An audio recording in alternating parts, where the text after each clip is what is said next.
There is a phone call that Robin Williams made from a hotel room in Vancouver in the spring of 2014 that tells you everything you need to know about what was happening inside him. But before the phone call, there was the career. There were 40 years of rooms that changed when he walked into them. There were the stand-up clubs of San Francisco in the 1970s, where audiences watched a young man do things with language and physicality and impersonation that had no precedent, and left wondering what they had just witnessed. There were the television screens of America in 1978, filling with an alien named Mork, who was played by a human being so peculiarly suited to the role of a creature who experienced the world with unfiltered intensity that viewers could not always tell where the performance ended and the person began. There were the films, one after another, each one finding a different register of what Robin Williams could do. The comedies that turned on a dime into something piercing, and the dramas that were lit by an unexpected warmth, the combination of the two that was most essentially him, and that made a generation of filmgoers feel that they had a friend in a projector beam. To understand the phone call from Vancouver, you have to understand what was at stake when the voice on the other end of the line could not find one line of dialogue. He had been filming the third Night at the Museum movie for about a month. He was playing Theodore Roosevelt, the same character he had played in the two previous films, a role he knew well, lines he had delivered before, a persona he had inhabited with the effortless ease of a man who had been inhabiting other people his entire professional life, and he could not remember a single line. He called his wife Susan. He was having a panic attack. He could not calm himself down.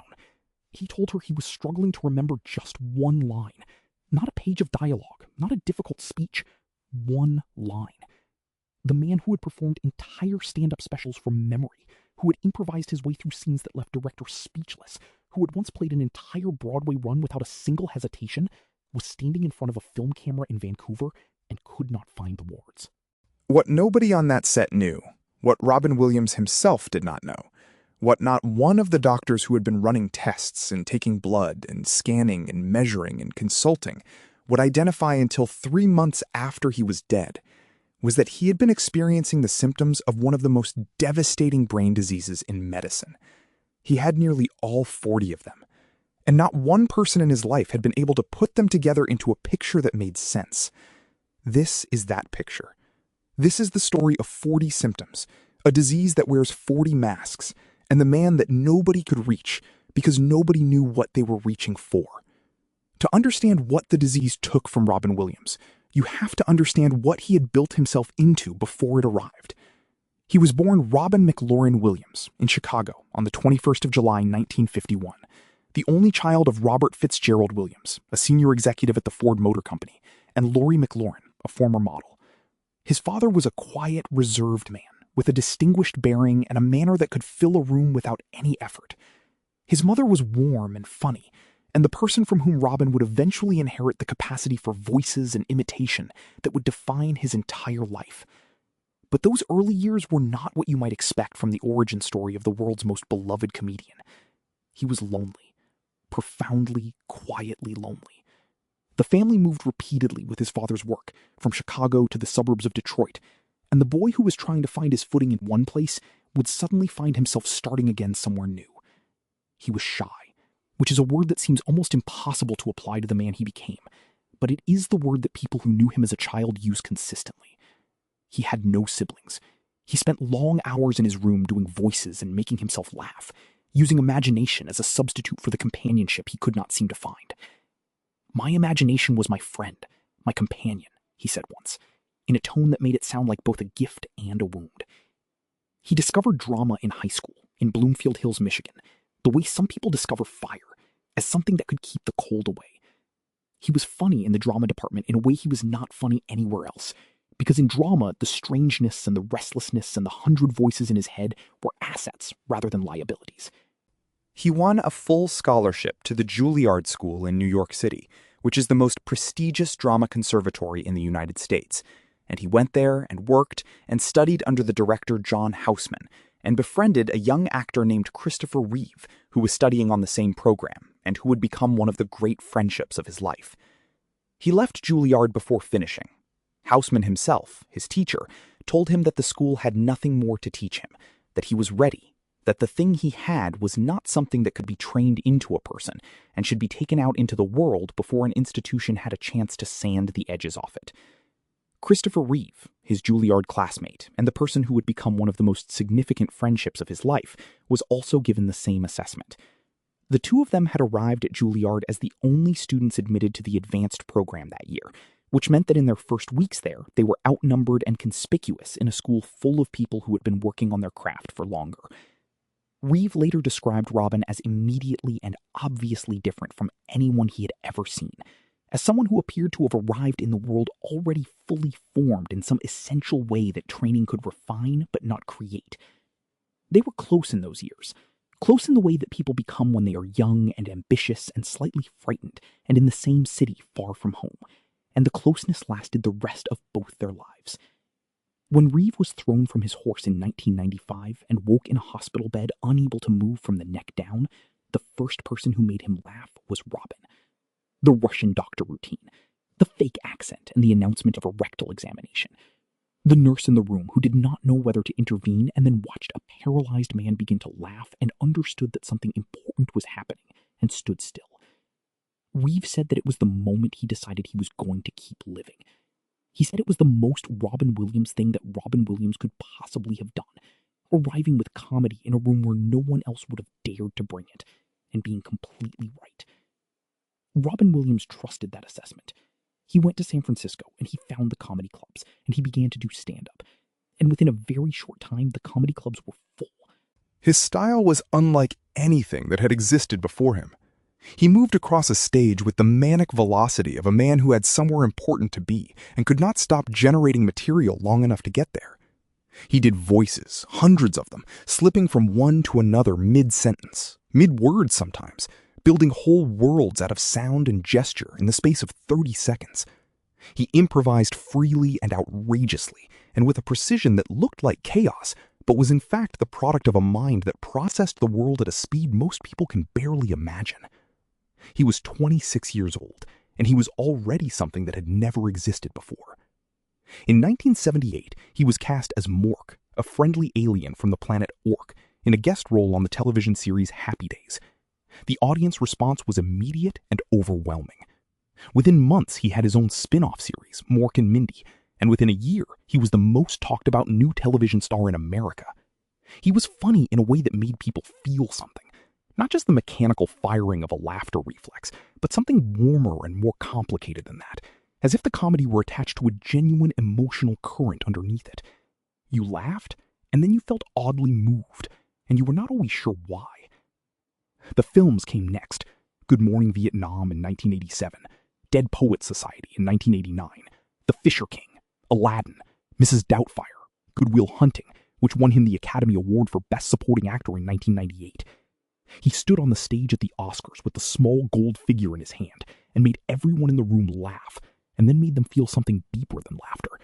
And the camera cut to Matt Damon and Ben Affleck, who had written the film together as young unknowns and sold it to a studio that attached Robin Williams to it and watched it become a classic, and they were both crying. He was a man who moved through the world making people feel better about being alive. His friends described a private generosity that matched or exceeded the public one. When Christopher Reeve was thrown from a horse in 1995 and paralyzed from the neck down, Robin arrived at the hospital and walked into the room pretending to be a Russian doctor with a heavy accent who had come to perform a rectal examination. And Christopher Reeve, who had been lying in a hospital bed, unable to move, and wondering how he would endure the rest of his life, laughed for the first time since the accident. He said later that it was the moment he understood he was going to be all right. That was what Robin Williams could do. That was what the disease would spend 3 years trying to take from him. It began, according to Susan Williams, the woman who watched it from the closest possible distance, in 2012. Not with something dramatic, not with a fall or a moment of sudden confusion or a symptom that anyone would immediately recognize as sinister. It began with Robin pulling back. He had a habit, a practice, of going to a small theater called the Throckmorton Theater in Mill Valley, California, where he would test new material and improvise and riff with other comedians, simply for the pleasure of it. No pressure, no audience of thousands, just the craft of comedy in a small room with people who understood it. He had done this for years. It was where he went to stay sharp and to find joy. In 2012, Susan noticed that he was going less, and when he went, something was different. The ease was not quite there. The delight that had always animated him in those rooms seemed to require more effort to find. At the time, it did not seem like the opening movement of a catastrophe. People change. People have periods of less energy, less enthusiasm, less of whatever quality makes them most themselves. She noted it and kept watching. By 2013, she was more worried. The symptoms that were accumulating did not form any recognizable pattern. He was having trouble sleeping, a wrenching, fighting kind of insomnia that left him exhausted before the day began. He was experiencing intense and irrational anxiety that Susan described not as worry or nervousness, but as terror, a word she chose deliberately and precisely. He would sit frozen with fear and could not explain what he was afraid of. He began developing a constipation problem that seemed incongruous alongside the other symptoms, a bodily dysfunction that had no obvious connection to what was happening in his mind. His sense of smell had become unreliable. These symptoms appeared and disappeared without pattern. On one day he would be sharp and warm and present, the Robin his friends had always known. And then 20 minutes later he would be somewhere else, clouded, unreachable, unable to find the thread of a conversation he had been engaged in moments before. Susan described watching her brilliant husband being lucid with clear reasoning 1 minute, and then 5 minutes later, blank, lost in confusion. The fluctuation was itself one of the hallmarks of the disease, one of the 40 symptoms that, seen together in a room, constitute a diagnosis, but which seen individually and in rotation constitute a mystery that even excellent doctors cannot easily solve. He went to the doctors. He went to many doctors. He submitted to tests, blood work and brain scans and neurological assessments, and one by one the tests came back either negative or ambiguous. He asked his doctors whether he had Alzheimer's disease. He was told no. He asked whether he had dementia. He was told no. He asked whether he was schizophrenic. He was told no. The answers were, in Susan's own words, the best they could have gotten. And yet the symptoms kept coming. His left hand developed a tremor. It was slight at first, but progressive. His gait changed, a subtle shuffling quality that those who knew him well noticed before strangers did. His voice, which had been one of the great vocal instruments of his generation, capable of moving instantly between dozens of characters, accents, pitches, and registers with perfect control, began to lose some of its dynamic range. It grew softer, less spontaneous. The rapid-fire quality that had been the hallmark of his comedy, the speed at which he could generate and deliver material, started to slow. His mind, he told the director Sean Levy on the set in Vancouver, was not firing at the same speed anymore. That spark was diminished. He began to develop what Susan described as repetitive behaviors. He would check and recheck things. He would become fixated on small tasks, performing them over and over with an intensity disproportionate to their importance. He became convinced that his collection of designer watches was being stolen, a paranoid belief that had no basis in reality, but that felt absolutely certain to him. He researched his own symptoms obsessively online, spending hours trying to connect what he was experiencing to something that had a name, something with a treatment plan and a prognosis and a roadmap out of the dark.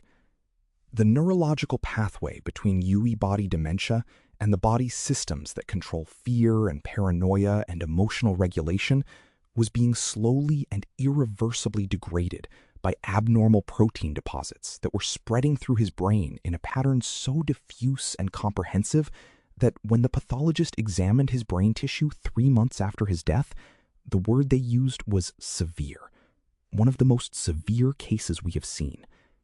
The Lewy bodies, those clumps of misfolded protein that accumulate inside nerve cells and disrupt everything, were not concentrated in one region.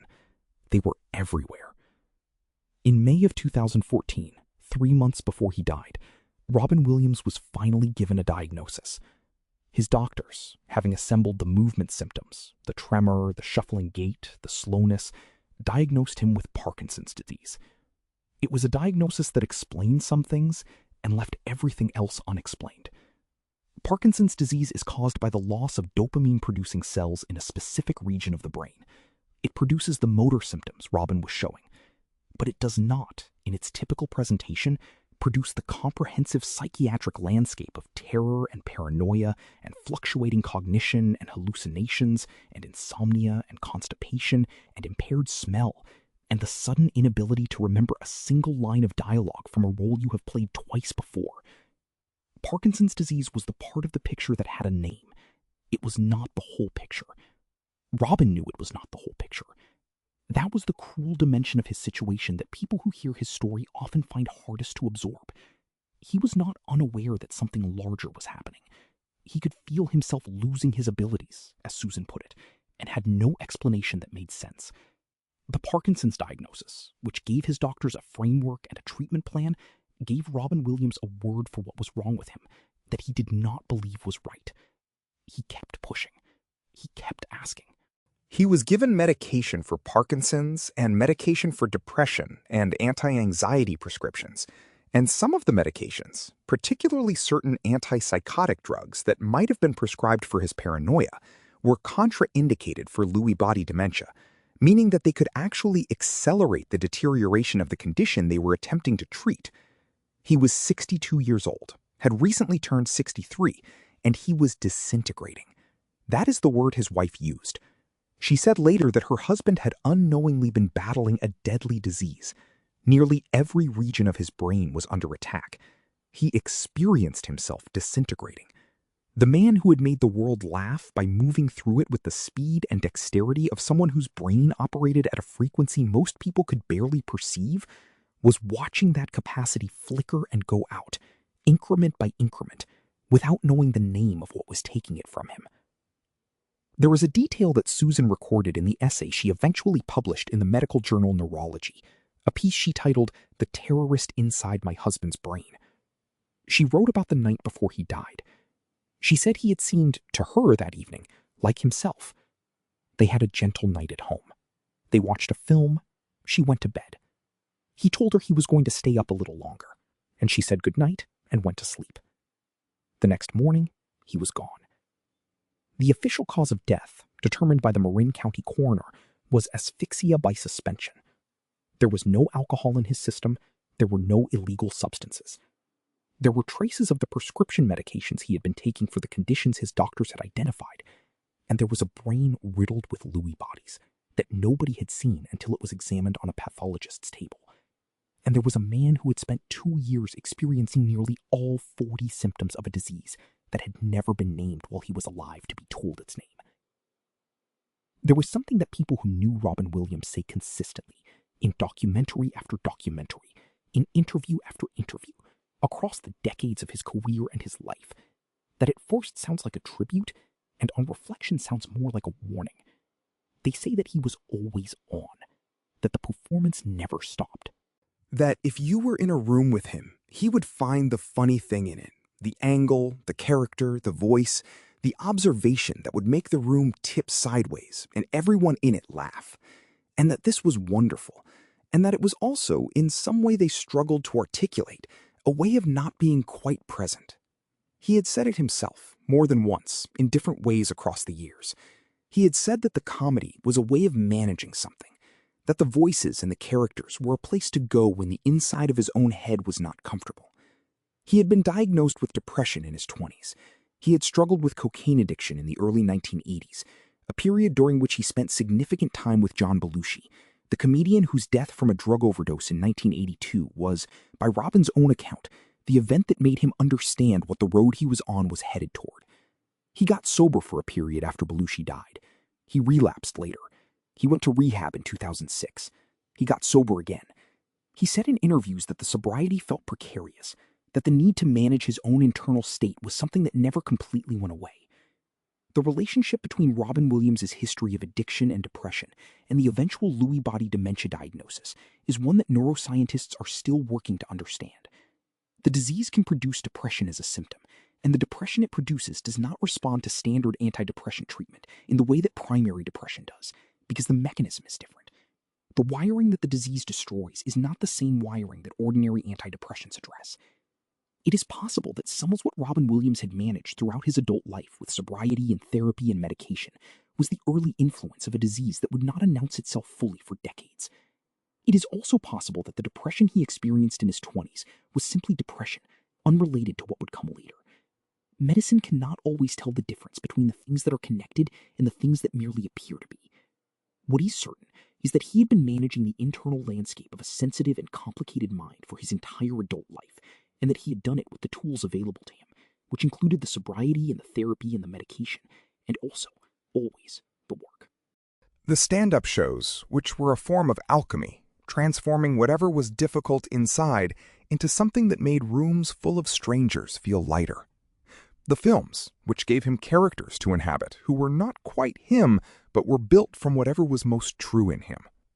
The friends, the cycling, the magic tricks he loved to perform for anyone who would watch, the chess games, the endless reading.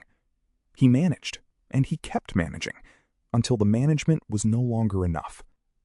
What he could not have known, and what nobody treating him understood until after his death, was that the chemistry of his brain had been shifting in a way that had nothing to do with addiction or depression in any ordinary sense. The Lewy bodies were already beginning their work before the first symptom that anyone noticed. The disease progresses silently for years before it announces itself. By the time Robin began pulling back from the Throckmorton Theater in 2012, the protein deposits were already deep in the architecture of the neurons that controlled his mood and his cognition and his sense of who he was. His oldest son, Zach, who had watched his father with the particular attentiveness of a child trying to understand a parent who is partly a public phenomenon, said later that he had seen something changing in his father in those final years. He described frustration. He saw a man who was having challenges performing his craft, and that frustrated him beyond the ordinary frustration of someone having a bad day, because for Robin Williams, the ability to perform his craft was not separate from his sense of self. It was his self. The voice and the speed and the connections and the capacity for joy that powered the whole machine were the things that made him Robin Williams, rather than just a frightened, lonely boy from Chicago who had found a way to make the world feel safer by making it laugh. When those things started to go, when the speed slowed and the connections misfired, and the joy required effort rather than generating itself automatically, he had no framework for what was happening. He only knew that he was not himself. "I am not me anymore," he told Sean Weavy on the Vancouver film set. "I do not know what is going on. I am not me anymore." He kept working. He kept showing up. He kept standing in front of cameras and trying to find the lines and the timing and the truth of scenes, while the director watched and edited and assembled enough usable takes from the footage to make it look as if nothing was wrong. His makeup artist on Night at the Museum, a woman named Sherry Minns, who had worked with him before and knew his rhythms, described him ending every single day, sobbing in her arms. She said it was horrible. She said he told her one day, in a voice she had never heard from him before, that he did not know how to be funny anymore. The man who had made Christopher Reeve laugh in a paralysis ward. The man who had improvised the scene in Good Will Hunting, where he tells Matt Damon about the moment he knew his wife was the one. A scene so alive and truthful that it made audiences cry in cinemas around the world, and made Robin Williams the kind of actor that directors described as beyond category. That man was standing in front of Sherry Minns every evening and saying he did not know how to be funny anymore. He did not know what was happening to him. That is the detail that does not release you when you learn it. Susan Schneider Williams has described, in the essay she published in Neurology and in interviews, and in the documentary Robin's Wish that she helped to make after his death, the experience of living inside the year before he died. She uses language that people who have lived with dementia in a family member will recognize immediately, and that people who have not lived with it will find almost incomprehensible. She describes the fluctuation, the way he could be present and clear and warm and recognizably himself for a stretch of time, and then something would shift, something invisible and atmospheric, and he would be elsewhere. Not absent in the way of a person distracted by a phone or thought, absent in the way of someone in a different room of a house you cannot reach from where you are standing. She said she experienced her brilliant husband being lucid with clear reasoning 1 minute, and then 5 minutes later blank, lost in confusion. She said it was like a terrorist was inside his brain. She describes the nights. He was not sleeping. The disease had affected the architecture of his sleep in specific ways that neurologists, on hearing the details later, recognized as characteristic of Lewy body dementia.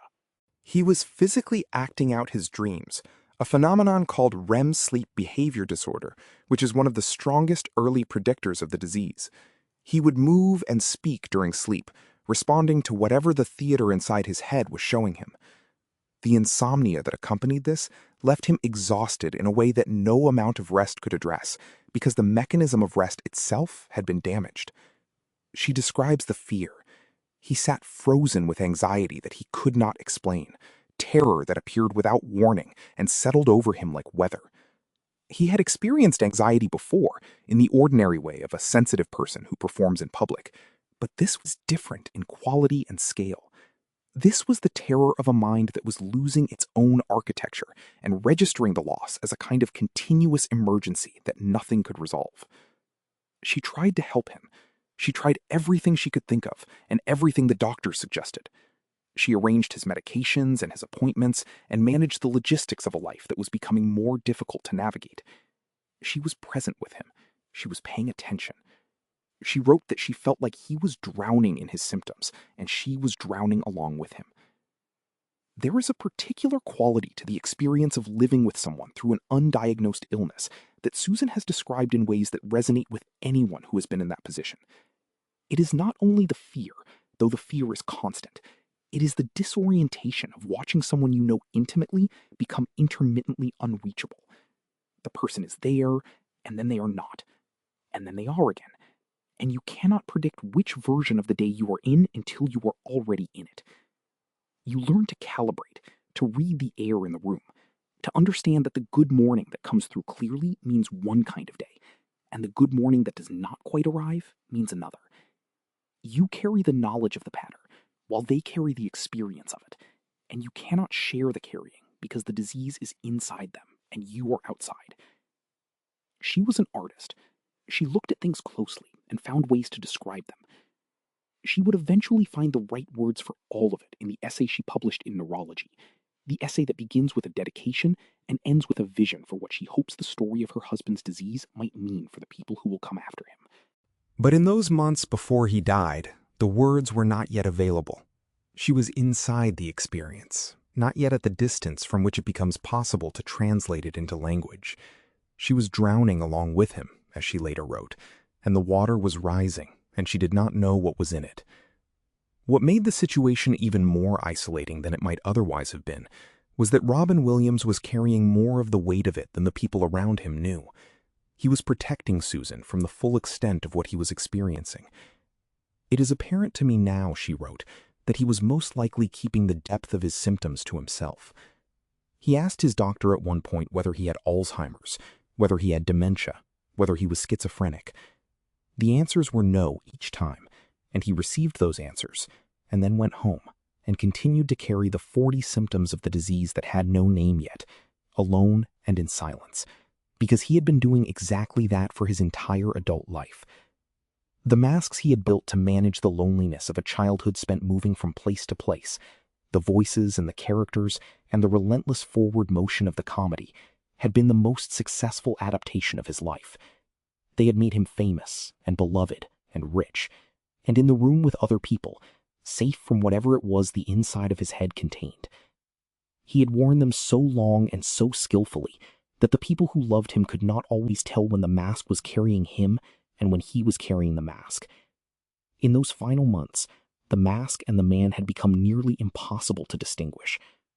He would appear on a film set and deliver what the director needed, because the professional discipline was deeper than the disease had yet reached. He would have a good evening at home with Susan, the two of them watching a film in the gentle companionship of a marriage. And then he would be somewhere else, consumed by a fear he could not name, checking the watches that were not being stolen, his left hand trembling, his voice softened to something quieter than anyone had ever heard from him. The morning of the 11th of August, 2014, came the way mornings come, without warning. Susan went to bed the night before and he was there. In the morning, he was not. 3 months after Robin Williams died, A pathologist submitted a report. The brain tissue had been examined. The results were clear, and they were devastating. And they were, in a specific and terrible way, clarifying. The report found Lewy bodies, those abnormal protein deposits that the disease is named for, spread diffusely throughout the brain. Not in one region, not concentrated in the areas typical of Parkinson's disease, which had been the working diagnosis. Everywhere. The cerebral cortex, the brainstem, the regions responsible for cognition, and the regions responsible for movement, and the regions responsible for emotion, and the regions responsible for fear, and the regions responsible for sleep, and the regions responsible for the sense of smell, and the regions responsible for the kind of rapid, creative, generative thinking that had been the engine of everything Robin Williams had ever made or said or been. The neurologist who reviewed the findings said it was one of the most severe cases of diffuse Lewy body dementia he had ever seen. Another described the damage as catastrophic in its scope. The Lewy body dementia specialist who appears in Robin's Wish, the documentary Susan eventually made about the last years of her husband's life, said that he had experienced nearly all of the 40-plus symptoms of the disease, except for one. The one symptom he apparently had not reported experiencing was visual hallucinations, though those who have studied the case have noted that he may have been keeping the symptom to himself, as he had been keeping so much else. Susan read the report and understood for the first time what she had been living inside. She wrote in her neurology essay that it recontextualized everything. The fear that had no object, the paranoia about the watches, the frozen anxiety that descended without warning, the fluctuations between clarity and confusion, the night she had thought he seemed himself, the gentle evening at home, the film they had watched together. None of it was random. All of it was the disease, progressing on its own timetable, wearing its 40 masks, moving through the architecture of a singular human mind with the indifference of weather. She felt infuriated when she heard, in the days after his death, that the reports were characterizing him as a man who had been struggling with depression. It was not depression that killed Robin, she said. Depression was one of the 50 symptoms, and it was a small one. She made this statement publicly and clearly and without ambiguity because she felt that the people in the world who were living with depression, who looked to Robin Williams as someone who had managed it and endured it and built a life and a career despite it, deserved to know the truth. They deserved to know that what he had died of was not depression. It was a disease in his brain that had gone undetected and unnamed for 3 years, while he walked through 40 symptoms, one by one, with no map and no guide and no name for what was happening to him. The infuriation had a specific shape. What she wanted people to understand, and what she has spent the years since his death working to make people understand, is that Lewy body dementia is the disease that you may never have heard of that more than 1 million Americans have right now. It is the second most common form of dementia after Alzheimer's disease. It is almost always misdiagnosed because its symptoms overlap with Parkinson's and Alzheimer's and psychiatric conditions, and because it attacks from every direction simultaneously in a way that confuses even experienced clinicians who see one piece of the picture and do not know there are 39 more pieces they have not been shown. Robin Williams was 63 years old. He had the best medical care that money could buy in the United States of America. He had a loving and attentive wife who was watching closely and reporting accurately. He had doctors who were competent and thorough and genuinely trying to help him, and not one of them caught it while he was alive. Robin Williams had 3 children. Zach, his eldest, born to his first wife Valerie Velarde in 1983. Zelda, born to his second wife Marcia Garces in 1989, named, as he happily told anyone who asked, after his favorite video game. And Cody, born to Marcia in 1991. He was not, by his own account, the kind of father who was always present in the way a child needs a father to be present. The demands of a career that kept him on sets and in theaters and in cities far from home had made consistency difficult, and the periods of addiction and the marriages that ended had complicated the picture further. He said in a television interview in 2009 that he was not the world's greatest dad and was a work in progress, but that he loved them. He loved them. That much was not in question. The children who grew up watching their father become one of the most famous people on the planet, who navigated the particular strangeness of having a parent whose face was everywhere and whose talent was inexhaustible, and whose private struggles were as large as his public gifts, say consistently that they knew they were loved. Zelda has spoken about the closeness of their relationship, the specificity of his attention when he gave it, the way he could make a person feel like the most important thing in the room. She named herself after his favorite video game because that was the kind of father he was. Zach, who has spoken candidly about the struggles he experienced after his father's death, including his own battles with addiction and grief, named his son McLaurin, his father's middle name, and said that building his life on more solid ground than his own grief had been, in a way he was still finding the words for, a way of honoring what his father had been. The grief of Robin Williams' children was complicated by the manner of his death in ways that are particular to suicide. There is always, in the aftermath of a death by suicide, a quality of question that does not quite resolve. The question of whether something could have been different. The question of what the person was experiencing in the hours and minutes before. The question of whether they knew they were loved. The autopsy report, the one that came back 3 months later with the Lewy body diagnosis, gave Robin's family something that families who lose someone to suicide do not always receive. It gave them an explanation that was not about failure or abandonment or a choice made freely. It was about a brain that had been under such comprehensive and prolonged attack that the capacity to step back from the worst moment and trust that it would pass had been neurologically compromised. Susan Williams has said, with a directness that is at once heartbreaking and oddly consoling, that she does not blame him. Not one bit. She has said that given what she now understands about how advanced and severe his disease was at the time of his death, and given what she understands about how that disease affects the capacity for reasoning and emotional regulation, and the ability to imagine a future that is different from the present moment, she believes that Robin Williams was simply saying no. No to a disease that was going to take more from him than it had already taken. No to an ending that involved watching himself disappear incrementally over however many years the disease would have allowed him. His widow, who loved him and had spent a year trying to hold him together and was lying asleep in a bedroom in their house in Paradise Cay, California, when he died, said she thought he was the bravest man she had ever known, and I do not blame him one bit. What his family lost was not just the man, it was the possibility of the man. The possibility of the years that might have come. The version of Robin Williams who would have retired from acting and cycled his beloved bicycles through Marin County and sat at a table with his 3 children and their children and eaten dinner and been an old man who had made the world laugh and was now making a smaller world laugh and was content with it. That possibility was removed by a disease that had been building in his brain for years before anyone noticed it, and that was never correctly identified until 3 months after he was gone. Lewy body dementia is, in the language of medicine, a progressive neurodegenerative disorder. In the language of the people who have it, or who love someone who has it, it is the disease that looks like everything else. It presents as Parkinson's disease in some people, with the tremors and the movement difficulties being the first symptoms to surface. It presents as Alzheimer's disease in others, with memory loss and confusion leading the clinical picture. It presents as a psychiatric condition in others still, with paranoia and hallucinations and mood disorders that bring patients to mental health services rather than neurology.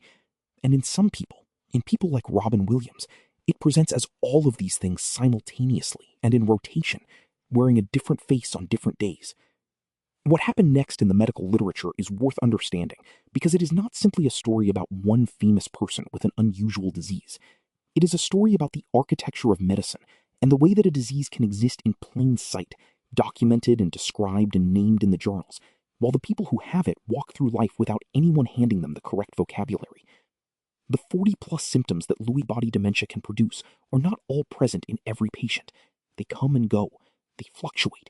They appear one week and recede the next, and come back in a different combination the week after that. Impaired thinking, fluctuations in attention, problems with movement, visual hallucinations, sleep disorders, behavioral and mood issues, changes in bodily functions, anxiety that is not ordinary anxiety, paranoia that is not ordinary paranoia, depression that does not respond to antidepressants because the mechanism producing it is not a chemical imbalance, but a structural degradation of the neurons that regulate mood. Constipation, a diminished sense of smell, the loss of facial expressiveness, the Parkinsonian mask that makes a person look blank and affectless, even when they are not. A voice that grows quieter and less dynamic. Movements that slow. The reason it is almost always misdiagnosed is not because doctors are careless or incompetent. It is because the disease is a master of disguise. Each symptom, presented alone or in small groups, points somewhere different. The psychiatrist who sees the anxiety and paranoia sees a psychiatric patient. The neurologist who sees the tremor and the shuffling gait sees a Parkinson's patient. The geriatrician who sees the memory fluctuations sees a dementia patient of the Alzheimer's type. And none of them is wrong about what they are seeing. They are wrong about the whole, because the whole is visible only in retrospect, after the autopsy, when the brain can finally be examined and the protein deposits can be seen for what they are. The antipsychotic medications that are standard treatment for the psychiatric symptoms these patients are often presenting with can, in people with Lewy body dementia, cause a reaction so severe that it is described in the medical literature as neuroleptic malignant syndrome, a potentially fatal acceleration of neurological deterioration. A doctor treating Robin Williams for paranoia with standard antipsychotic medication would have been following standard clinical protocol. The same treatment could have made his condition significantly worse, faster. This is what Susan meant when she titled her essay, "The Terrorist Inside My Husband's Brain." The disease did not merely kill him. It disguised itself as other conditions, allowed itself to be treated for those other conditions, and used those treatments as opportunities. Since Robin Williams' death, his widow's advocacy has contributed to a significant increase in public awareness of Lewy body dementia. The Lewy Body Dementia Association has reported substantially higher traffic and inquiries and donations since 2014. Doctors who specialize in the disease have described his case as a watershed moment in their field's public profile, the way that Christopher Reeve's paralysis brought spinal cord research into public consciousness, or the way that Ronald Reagan's Alzheimer's diagnosis changed the way a generation understood that disease. Hundreds of thousands of families have somebody in them right now who is exhibiting some of these 40 symptoms, who is being seen by doctors who are identifying the Parkinson's or the depression or the anxiety and treating those things in isolation, who does not have a name for the whole. Robin Williams had the best medical care money could provide, and still nobody caught it. For the people who do not have access to that quality of care, the gap between symptom and diagnosis is even wider. There are two ways to think about what Robin Williams left behind. Before either of them, there is the fact of the thing itself, the career that was not a career in the ordinary sense, not a progression through roles and credits and box office numbers, but a continuous act of human contact that lasted for 4 decades. You could map it by the films, the stand-up specials, the television work, the awards, and you would have an accurate document of the output. But the output is not the point. The point is the effect of the output on the people who received it. The laughter that was also recognition. The sense that here was someone who had looked at the world with unusual clarity and had found in the looking something worth sharing. The specific combination of speed and warmth and genuine emotion that made his best work feel less like performance and more like conversation. Dead Poets Society came out in 1989 and told a generation of young people who felt out of step with the world around them that the human hunger for beauty and meaning was not a weakness, but the most essential thing about being alive. Aladdin gave a character to animation that the animators themselves described as impossible to draw at the speed it was being generated in the recording booth, a performance of such uncontained energy and specific humanity that children who saw it felt they were watching a real person rather than a cartoon. Good Will Hunting delivered a scene on a bench in the Boston Public Garden that people quote to each other in hospital waiting rooms and in the depths of difficult years, and in letters to friends who are struggling, because it says the thing that needs to be said, and it says it in the only way it can be said, which is directly and personally, from one human being to another. The first way to think about what he left is the legal way.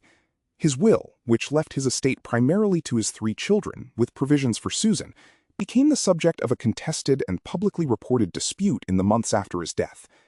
His widow and his children went to court over personal items, over watches and a wedding tuxedo and memorabilia and photographs and the contents of houses, and the case was eventually resolved in a settlement, with terms that were not publicly disclosed. His Academy Award and his 6 Golden Globes went to his children, as he had intended.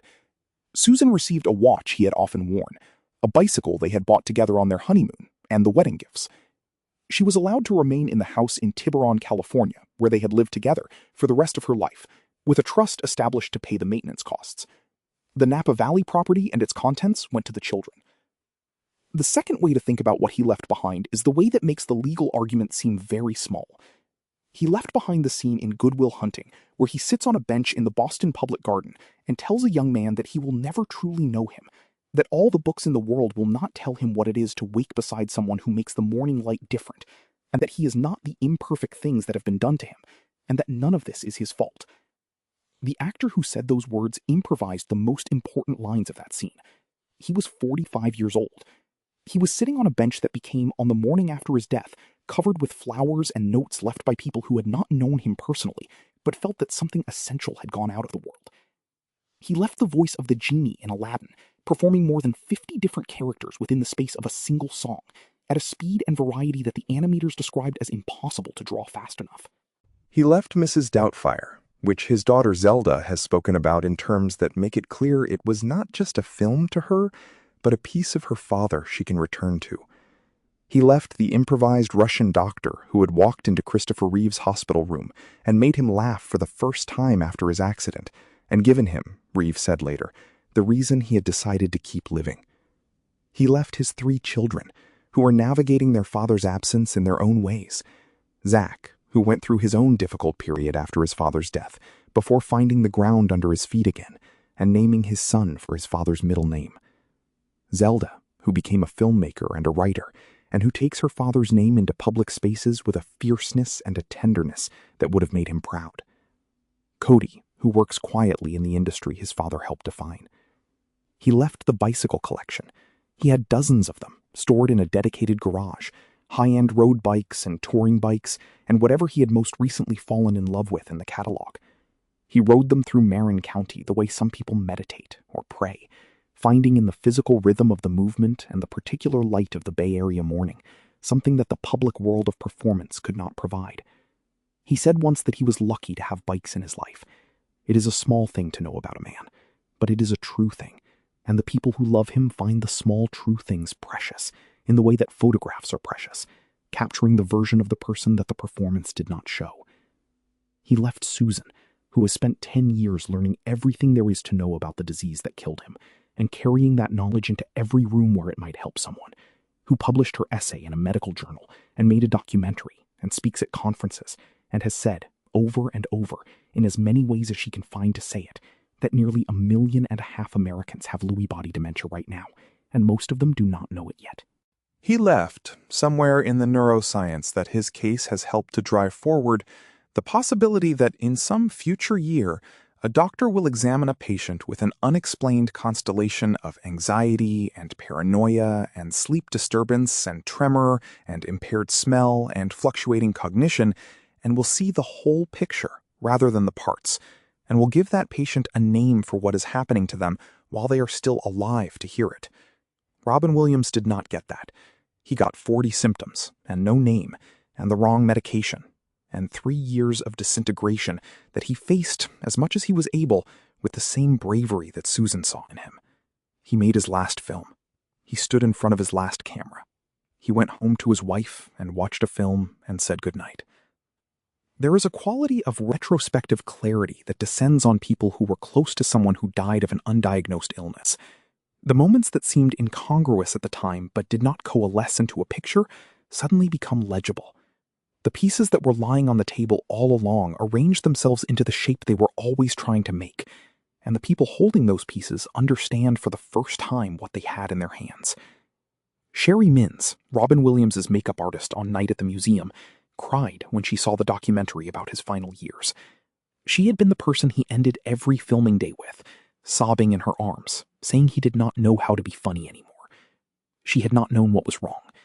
She had known something was terribly wrong, had felt it every day in that makeup chair, but she had not had a name for it, had not had the neuroscience to give shape to what she was watching.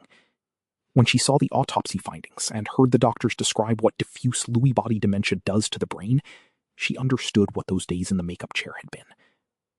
Director Sean Levy had the same experience. He had been on the set in Vancouver. He had edited the footage with unusual difficulty, assembling enough usable takes to create the impression of the Robin Williams the audience knew. He had heard Robin say, "I am not me anymore," and had reassured him that his performance was good, that he was still delivering, that the camera was getting what it needed. He said later that he had seen his morale crumbling and that it had been unforgivable to witness, using a word that is very strong and that he clearly meant. He had not known the cause. He had known only the effect. Robin's son Zach had seen frustration, had watched his father encounter challenges with his craft that seemed neurologically specific, not merely the ordinary frustrations of an actor having a difficult period, but something more systemic and progressive. He had heard things in his father's voice during conversations that made him feel something was wrong in a way he could not account for. He had not had the knowledge or the diagnostic framework to understand what he was hearing. He had only the instinct of a child who knows his parent well enough to know when something is different, and the helplessness of a child who does not know what to do with that knowledge. Susan had all of this and more. She had the 24-hour proximity of a wife, the daily granularity of life inside a house where the disease was advancing, and the correct name for what was advancing was not yet available. She had submitted to the chaos of it, had tried to manage it, had gone to the appointments and administered the medications and described the symptoms to doctor after doctor, and watched the test results come back inconclusive or negative. She had felt him drowning, and had felt herself drowning with him. She had gone to bed on the night of the 10th of August, 2014, believing that he seemed himself. She had woken on the 11th to find he was gone. The retrospective clarity that all these people describe does not bring the peace that people who have not experienced grief might imagine it brings. It brings explanation. It brings a different kind of understanding. But explanation and understanding are not the same as comfort, and the people who loved Robin Williams carry what they carry in whatever way they are able. There is a question at the center of the Robin Williams story that resists resolution. It is not the question of why he died, which the autopsy answered with uncomfortable completeness. It is the question of whether things could have been different. Whether a correct diagnosis, arrived at while he was still alive, would have changed anything. The honest answer is complicated. Lewy body dementia has no cure. It is progressive, irreversible, and always fatal. That sentence is worth sitting with for a moment, not because despair is the appropriate response to it, but because the absence of a cure is not the same as the absence of help. The Lewy Body Dementia Association and the research community that has grown significantly since Robin Williams' death are clear that while there is no treatment that reverses the disease, there are treatments that manage symptoms, combinations of medications that are specific to Lewy body dementia and that differ meaningfully from the medications used for Parkinson's or Alzheimer's or primary psychiatric conditions. Getting the right diagnosis means getting the right treatment, and getting the right treatment means a better quality of life for however long the disease allows. It means the medications that can make certain symptoms worse are taken off the table. It means the specific therapeutic approaches that have been developed for Lewy body patients and their carers become available. It means the family knows what they are dealing with and can make decisions accordingly. The honest answer is complicated. Lewy body dementia has no cure. It is progressive, irreversible, and always fatal. The Lewy Body Dementia Association and the neurologists who study it are consistent on this point. There is no treatment that reverses the damage, no medication that stops the protein deposits from spreading, no intervention that restores what the disease takes away. A correct diagnosis in, say, 2012, at the very beginning of the cascade of symptoms, would not have made Robin Williams well. What it would have done is provide a name. It would have given Susan Williams and the 3 children the information they needed to understand what they were watching. It would have changed the medication protocol, removing the drugs that were potentially contraindicated and replacing them with the specific combination that Lewy body specialists use. It would have given Robin Williams himself the one thing he had been desperately seeking, an answer to the question of what was happening to him. He had asked, "Am I going mad?" And he had been told no. He had asked, "Do I have Alzheimer's?" And he had been told no. He had been given a partial answer, Parkinson's disease, that explained some things and left everything else suspended in a terrible uncertainty. Susan has said that she believes the correct diagnosis would have given him time to say goodbye, that it would have changed the shape of the ending. Not the fact of the ending, but the shape of it. She has spoken about wanting him to have been able to sit with his children and know what he was dealing with. To have had the conversation with the people he loved about what was coming and what he wanted and what he needed in whatever time remained. The disease that wears 40 faces denied him that conversation because nobody had yet assembled the 40 faces into a portrait that a doctor could name. The neurologists who have reviewed his case since the autopsy have said, with various degrees of directness, that a Lewy body specialist seeing the full picture of his symptoms together would have been able to make the diagnosis while he was alive. That the information was all there. The anxiety and the paranoia and the sleep disturbance and the tremor and the impaired smell and the cognitive fluctuations and the constipation and the slowing voice. Every piece was present. They were distributed across different specialists, seeing different patients at different appointments, with no single clinician holding enough of the picture to see what the picture actually was. This is the structural problem that Susan Williams has dedicated herself to addressing. The disease requires a kind of holistic clinical vision that our medical system, organized into specialties and departments and episodic appointments, is not well designed to provide. A patient presenting with anxiety sees a psychiatrist. A patient presenting with a tremor sees a neurologist. A patient presenting with memory fluctuations sees a geriatrician. And the Lewy body dementia patient, who is presenting with all three simultaneously, falls into the gaps between them. Robin Williams had the wealth and the connections to access multiple specialists in rapid succession. He fell into the gap anyway. The people who cannot afford multiple specialists, who see whoever their general practitioner can refer them to whenever an appointment becomes available, are falling into a gap that is even wider. There is a bench in the Public Garden in Boston where, in the film Good Will Hunting, Robin Williams sat beside Matt Damon and told him that none of it was his fault. The scene was largely improvised. The speech that will be quoted as long as people quote speeches, the one about the woman who used to fart in her sleep, and about knowing your soul from the books, and about the Game 7 of the 1975 World Series, was not in the script that Ben Affleck and Matt Damon had written. Robin Williams arrived on set, and the director, Gus Van Sant, told him to try something, and he sat down on the bench and found the scene from some place that scripts cannot access, and delivered it in a single take. On the morning after he died, people came to that bench in Boston and left flowers.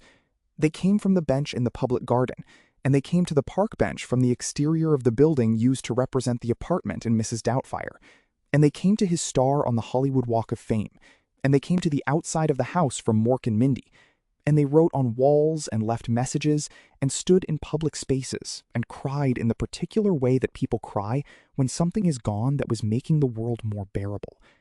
They were not grieving an abstraction. They were grieving a specific quality of presence that Robin Williams had brought to the world, the sense that someone existed who could find the ridiculous and the tender in the same breath, who could make you laugh until you were crying, and then make you understand something about what it means to be alive that no other mode of communication could have reached. They were grieving the friend they had never met. Susan Williams' documentary, Robin's Wish, released in 2020, spent several days on the list of most watched documentaries on the streaming platforms after its release. The essay she published in Neurology has been cited in neurological literature and is read by medical students in courses on neurodegenerative disease. The Lewy Body Dementia Association reports that the awareness of the disease among the general public has increased significantly in the decade since his death. Doctors who treat it report that they are now far more likely to have a patient or a family member come in with some knowledge of Lewy body dementia than they were before 2014. This is not nothing. It is the kind of thing that is not nothing. Robin Williams spent 63 years finding the thing that made a room tilt sideways, and everyone in it feel for a moment that the weight of being human was lighter than they had thought. He did not know in those final years what was taking that capacity from him. He did not know the name of the disease. He did not know that the 40 symptoms he was experiencing constituted one of the most severe cases of Lewy body dementia a neurologist had ever seen. He knew only that he was not himself anymore. That his mind was not firing at the same speed. That the joy was sometimes not there in the same way. He kept going anyway. He kept showing up. He stood in front of the cameras, and he looked into the faces of the people he was performing for, and he found whatever he could find, and he gave it. On the last day of filming Night at the Museum, There is a moment in the footage where something flickers back, where the speed returns briefly, and the warmth that had been behind the comedy his whole life shows itself again, and the people on the set that day describe watching it and feeling something in the room change. That was still him. Even then, with nearly all 40 symptoms present, with the Lewy bodies spreading through every region of his brain, with the disease already too far advanced for any diagnosis to reverse it, that was still him. The 40 symptoms nobody caught did not catch all of him. Some of him was always out of their reach. The bench in the Boston Public Garden is still there. It is an ordinary green park bench in a city that has tens of thousands of green park benches. Before that bench, before the film that made it significant, there were all the other rooms. The Comedy Club in San Francisco in 1976, where a young man with a voice that could do anything stood on a small stage and turned the air in the room into something alive. The Happy Days set, where the producers watched him do one guest appearance and immediately understood that they were watching something that needed its own show and its own space.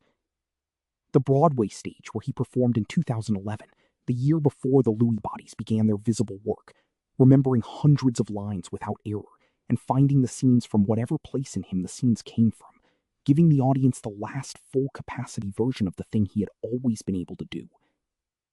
After the bench, there was the documentary that Susan made, and the essay she published, and the advocacy that she has carried through 10 years of public life since his death. There was Zelda's work, which carries his name not as a burden, but as a resource, something she draws on when the work requires the specific combination of emotional intelligence and artistic courage that was his most transferable inheritance. There was Zach's son, McLaurin, who has a great-grandfather's middle name and a grandfather's face in the photographs, and a grandmother who loves him, and a world full of recordings of a man he will never meet, but can, at any moment, hear. The bench in the Boston Public Garden is still there. People who know the film come to it and sit on it, the way people sit on things that have been made significant by a moment of recorded human truth. The speech that Robin Williams gave on that bench has been watched more than 100 million times on the internet. People quote it to each other in the darkest periods of their lives. The part about the Game 7, the part about the farts, the part about none of it being your fault. The part that reaches through a screen into whatever room the viewer is sitting in and says the thing that cannot be said any other way. He was 45 years old when he filmed that scene. He had 18 years left. Somewhere in those 18 years, the Lewy bodies were already beginning to assemble in his neurons, the misfolded proteins accumulating slowly and silently in the tissue of the brain that had generated the voices and the characters and the speed and the love, moving toward the critical mass that would eventually produce 40 symptoms that no doctor would assemble into a single correct picture. He did not know. Nobody knew. What he knew on that bench in Boston, with a camera pointed at him and a young actor sitting beside him who would later say it was the day he understood what acting actually was the truth of the scene he had found. He knew that a person can carry damage they did not deserve, and that the damage is not their identity. He knew that the moments when something real passes between two people in a room are the only moments that count finally in the long accounting of a life. He knew how to make a joke that was also a window onto something larger than the joke. He did not need 40 symptoms to tell him that. He had known it since the boy from Chicago found a way to make himself less lonely by making other people laugh.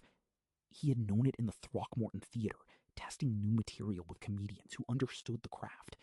He had known it in Christopher Reeve's hospital room with the fake Russian accent and the pretend rectal examination. He had known it on that bench in Boston. The disease took many things from him. It did not take that. Susan Williams still advocates. Zelda Williams still carries his name into the work she does. Zach Williams named his son McLaurin, and the boy named McLaurin Williams is growing up in a world where his grandfather's voice is stored in films and recordings and an essay in a medical journal titled "The Terrorist Inside My Husband's Brain," and in the memories of everyone who sat in a cinema and laughed until they were crying, and then felt something open in them that would not quite close again. Nearly every region of his brain was under attack. He experienced himself disintegrating. And still, On the last day of filming, something flickered back. The speed, the warmth, the irreducible thing. That was Robin Williams. That was the part of him the 40 symptoms could not reach.